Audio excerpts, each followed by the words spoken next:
Mandy, today I will start some video that I will call video pamphlets about ethics, food ethics, and the title of this first video pamphlets is The Bloody Dish. In a globalized society, nobody can think to have a zero impact on the planet and live without influencing in some way the life of other living beings. In this sense, the analysis of agricultural and food production and commercialization reveals ethical problems. These ethical problems are identifiable in any field of production in the society. In fact, if the concept of ethic is linked to life, what better than food can become representative of various implications of a mechanism which arises with life? Between food and life, there are compelled interactions. Food is what it needs to give nourishment and then maintain a living organism, but this implies the death of another organism. We can see it in all forms of life, also in those simplest, albeit in different forms and degrees depending on the source of nutrition they need, the development level of the species, and the biological kingdom they belong. So there are different sources of nutrition. Discussing about this reality and its various implications is the aim of these video pamphlets, that in its Italian version the title is Il piatto piange, the crying dish, we can say, that literally sounds something like the pot is crying, but the meaning is more like the kitty is short and then can be read in this double significance. Firstly, playing poker, it means that the ends are not sufficient. Assuming this meaning by analogy, in the field of food production, the amount of goods are always lowest of the needs of the global population. Despite there is a part of the world that consumes much more than necessary for the mere livelihood, allocating the surplus to the most specialized functions and hedonistic gratification, even if not always good for health. Here I should say a lot of things, but it's better I stick on what I have written in English, because English is not my first language.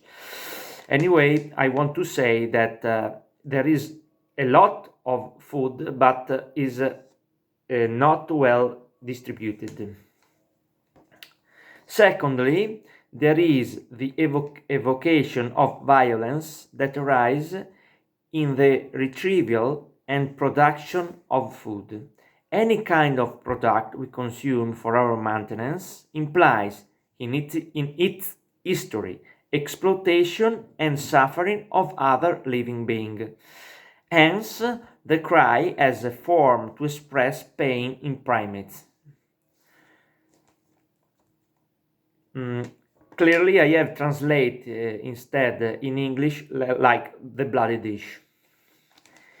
Included in this title there is the nourishment problem, because in this historical moment, after years of relative wealth and welfare, there are creating new tensions, many different tensions in different fields.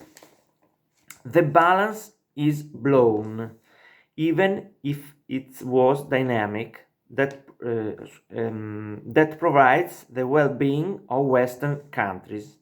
With the coming of new economies and winds of financial crisis, a lot has to be revised and revalued, also because the competitors, China and India, by the way, have different social ethics and economies that will not ensure levels of privilege that so far we have been able to afford. Now there is also the pandemic, so a lot of different problems arise, and so it isn't sure that our level of richness is maintained. This series of video pamphlets are not imposing an absolute truth, but instead is a proposal of emancipation, opening alternative thoughts that help understanding lies, falsities, and reality in the world where we live. During the research from which these video pamphlets are made, and also the book I have written in Italian language in the past, I found that I have continually encountered the two conflict ideological strands. On one side, in fact, the policies for reduction of consumption and human impact on the earth are proposed or imposed. On the other side, are invoked development and support for food too, policies in those areas of the planet called second and third world. So we have two movements, like the end of famine or the end of starvation from one side, and from the other side we say the developed world is consuming too much, is impacting too much on the planet, and also, for example, climate change and so on. So from one side we ask food for everybody, and from the other side we say we are consuming too much. So there is something that is not really matching. Give me a moment. I recover the point. In other words, we face conflicting messages. They say they want to reduce hunger in the world, and at the same time they say that the world population is too large and the carbon dioxide emissions of human activities have been too reduced, stating that either we radically change lifestyle, like walking, biking, using less commodities, or the global system will explode. But then, what is the sense of the hoped development policies? The possible solution seems to go in opposing directions, and this is the main idea also of this video pamphlet. We have to consider also the hypothesis to resolve the food problem appear to be fanciful and without scientific and economic basis. The purpose is to take advantage of the people's empathy toward a problem that has a strong emotional impact. The psychological weakness that prevent one from seeing another living being suffering, not only human, is used as a lever to influence the mass behavior in favor of other interests, and not to try to overcome a problem that, in fact, has no solution and perhaps is not even a problem. So they use the mental needs of the population and the empathic way to see the world in a way that can use people and skew people in some way. Sorry for the vulgarity, but I cannot say in a proper word, in other proper word. Here, then, no one proposes solutions. Instead, there is a set out of scenarios, because the system will find alone its own balance. Also, if many are destined inevitably to suffer during this process, either physically or psychologically. I mean, there are no solution to this problem. The solution is found autonomously by the system, but this equilibrium will anyway brings suffering and violence. Besides, we suffer and fight every day for our life, and ethnic group to survive. Sorry, I restart. Besides, we suffer and fight every day for our life and to survive, although in different forms and different aspiration, depending on the country, on the ethnic group, on the social group, etc. We are included.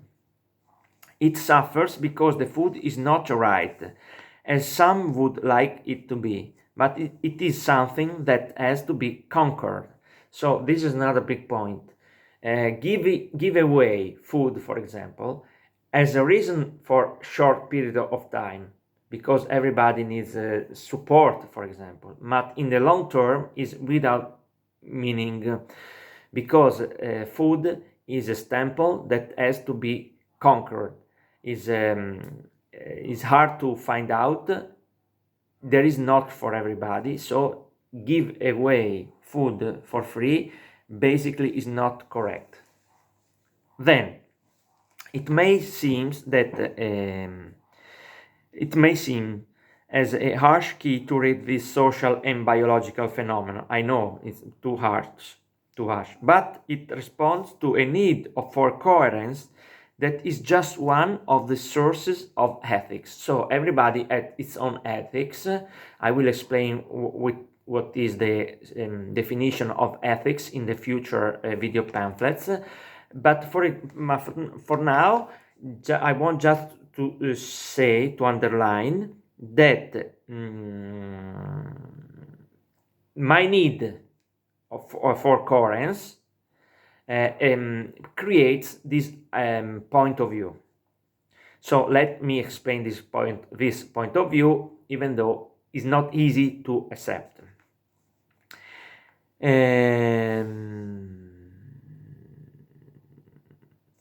As a consequence, there is the need to display an original idea of ethics that is necessary basis for making intelligible the thesis